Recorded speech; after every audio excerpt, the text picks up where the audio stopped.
I'm James Bruce, you're watching MakeUseOf.com, and this is the Boyu P78 Likebook e-reader. Boyue. Boyue. Boyu.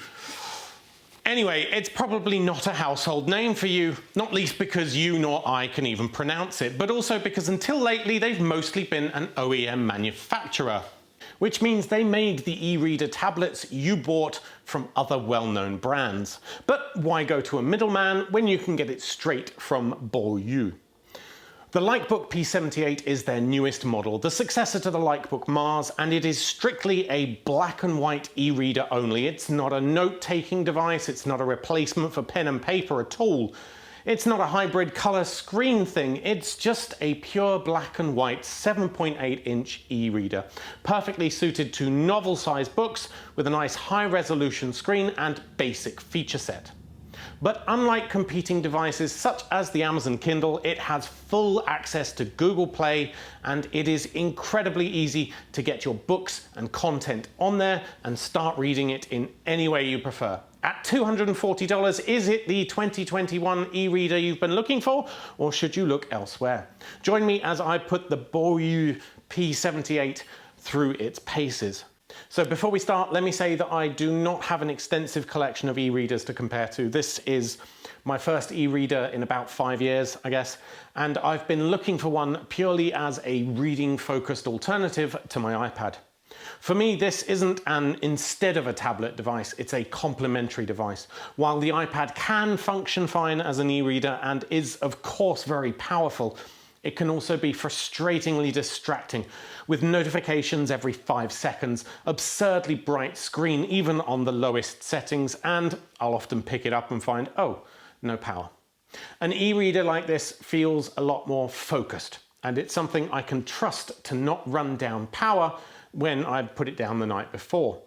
And there is, of course, the main reason you buy an e-reader, and that's the issue of visibility. It's useless trying to read from an iPad on a nice sunny day, while an e-ink screen handles glaringly bright lights perfectly. And it includes a very dimmable front light for reading in pitch black without killing your eyes. As for screen quality, the P78 has, as the name suggests, a 7.8-inch e-ink Carta panel, and it runs at a very good-looking 1404 by 1872 pixel resolution, which results in a surprisingly detailed 300 dpi. It's not color, and it's not a note-taking device. There's no fancy Wacom digitizer layer here, but it is very crisp and sharp black and white display with front lighting. Although the screen bezel is black, the shell of the device comes in any color you'd like, as long as that color is dark blue. And it has a very basic slimline design at 8mm thick and a scant 267 grams of weight. There's a single function or home button on the front, there's a power button on the top, and then volume buttons on the side. There are stereo speakers underneath and a USB-C port, and optionally you can buy this sort of plasticky case with a semi-rigid shell on the back and then a solid front cover which supports automatic wake and sleep features. In terms of connectivity and storage, you have 32 gigabytes of onboard memory plus a micro SD card slot, though you will need to use the supplied Pokey tool for accessing that one. You can't just push it in. There is also that USB port for OTG and data transfers, as well as Wi-Fi and Bluetooth 5.0. Suffice to say, you should have no problems at all getting your files onto this. It isn't locked down in any way, and 32 gigabytes is plenty even for a large collection of high-res PDFs. Mostly I used the USB-C connection from my Mac using Android file transfer app, and it was super quick and easy and seamless. I didn't even have to approve the file USB mode, I just plugged it in and it worked right off the bat. So it just makes it really easy to access your own DRM-free content, like PDFs bought off of Humble Bundle, which can be annoying to read on other systems that are a little bit more locked down.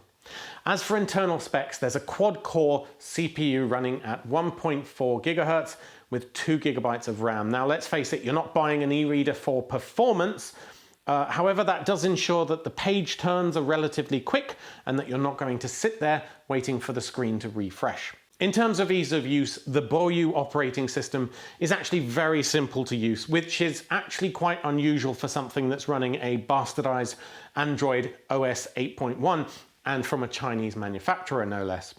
Despite Google not officially permitting Google Play to be installed on e-ink displays, it works pretty much out of the box here, though I did have to install an update and enable Google Framework from the user settings. It wasn't complicated though, but I can confirm at the time of writing, yes, Google Play is there and it works just fine.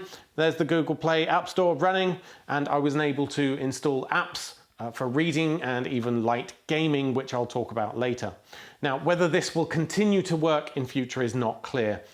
Bear in mind that most of the apps you find on the Play Store are not designed to work with an e-ink screen at all, though some reader apps do have options that optimize them for an e-ink display. Now, while e-ink displays look best in bright sunlight, unlike traditional displays, the Likebook P78 also features a front light with configurable color temperature and a number of presets. Now, I mostly used it at night with the night preset, and at no point did I feel any eye strain from that.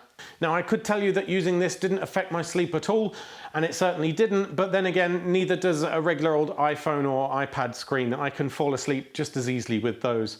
As a quick aside, the myth that blue light affects sleep quality has been thoroughly discredited by now. It turns out it's not the color of light that has anything to do with your ability to sleep at all. It's a multitude of other factors, like what content you're consuming. Is it videos or just a wall of text? Personally, I almost never watch media in bed because it's just too engaging for the brain and I know I won't sleep. I only ever read and have no problem sleeping. Then there's your overall stress levels, your posture even. Are you lying down or sitting up? Clearly, if you want to sleep, you need to lie down and not read sat bolt upright. The whole blue light myth just needs to die. But yes, you can control the color temperature on this if you believe in that particular placebo. So there are two basic display modes on the P78, normal and A2 mode. A2 is something you can enable for higher refresh rates at the expense of resolution and contrast. It's pretty much essential if you're trying to run some very casual sort of word games and such, but most of the time you should keep it disabled for reading books. It is, however, good to have the option there. I even enabled it to try and watch some YouTube. After all, it does have built-in stereo speakers, but of course, watching videos on a black and white e-ink screen, even at higher refresh A2 mode, is the definition of absolute insanity. So why would it have speakers then? What's the point of that?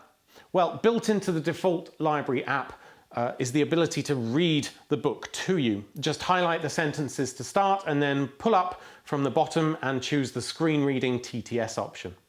Then you can have the book read to you. It's certainly no Google Assistant standard of speech synthesis. It's quite robotic, but it does work if you're looking for a sort of audiobook experience and can't be bothered to read. Although arguably, why would you buy an e-reader device then? Okay, let's talk about the performance. I found loading times to be speedy, even with fairly chunky PDFs and comic book CBZ files, along with page turns being pretty responsive. Text and images were gorgeously crisp, and for me that really feels like a big selling point of the system. Overall though, the Android interface is sluggish, and this is to be expected when you put a modern smartphone OS onto an underpowered e-reader with a slowly refreshing screen. This is the one downside to not using a custom OS that's been built from the ground up for the device, but I think it's a fair trade-off. I mentioned playing YouTube videos already. Generally, browsing the web is functional, but also not something I would try to do on this again, ever. It's a bit sluggish, but if you have, say, a lightweight RSS app or something like Pocket that saves whole articles for you without the guff, that should be fine. I did try playing a generic word game that needed A2 mode to not look ridiculous and frequently missed my touch points anyway, so it was a little bit frustrating to play, but again, it was somewhat functional. Honestly though, don't buy this because you want a generic Android e-reader that can do anything. You know, it can't do anything, it is still an e-ink device. So, onto battery life. It's actually very difficult to objectively evaluate battery life on this because our test period is usually only about 2 weeks and I have yet to run it down. I mean, the whole thing about e-ink displays is that they don't use active energy to show content, only to change it. So all I can do is tell you that I haven't had to recharge it yet and I've been testing it daily for at least an hour. So as far as I'm concerned, it's superb. I could turn on YouTube and run down the battery for the sake of just wasting it and telling you that lasted 4 hours, but that would be a pretty pointless test because that's just not how you're going to use an e-reader. They do claim up to 5 weeks standby. I have no reason to doubt that, and this is provided by a 3200 milliamp hour battery. Of course, for the best battery life, you should disable Bluetooth and Wi-Fi completely. There's no need to keep them on if you're strictly using this as an e-reader. Once you've got your stuff on there, which you can do over the USB-C cable anyway, you can just disable those. It's also good that you can disable them because it's often necessary in some situations where you would want to take an e-reader onto certain secure job sites. So, should you buy the Boyue Likebook P78? The P78 is a good classic e-reader size with a gorgeously crisp black and white e-ink panel that's perfect for books, PDFs, novels, etc. And although the Android experience can be clunky at times, it does mean that you have this wide open operating system, so you can install any app to read anything you want, sourced from anywhere, DRM free, and you're not locked to a specific app or system. That said, there's a reason Google doesn't officially support e-ink screens. The experience with most Android apps is substandard. Anything that requires a higher refresh rate than 2 frames a second is probably not worth trying. It doesn't feature a Wacom digitizer though, so if you want something for note-taking, this isn't it.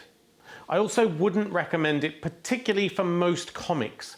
The screen is a little bit too small and obviously it's only black and white, so it doesn't do justice to anything other than comic strips like Calvin and Hobbes. But if you want an e-reader with an open system, a gorgeously crisp black and white screen, excellent battery life, the Boyue Likebook P78 is well worth a look. Anyway, thanks for watching, and I hope this review has proved useful to you and helped you decide if the Boyue Likebook P78 is the reader for you. Please hit like if it did and consider subscribing for more daily tech news, gadgets, reviews and more from all of us over at makeuseof.com. Did I pronounce it right, Hui Hui? What? Boyue. Boyue Likebook P78, right. Boyue. I'm never gonna get that.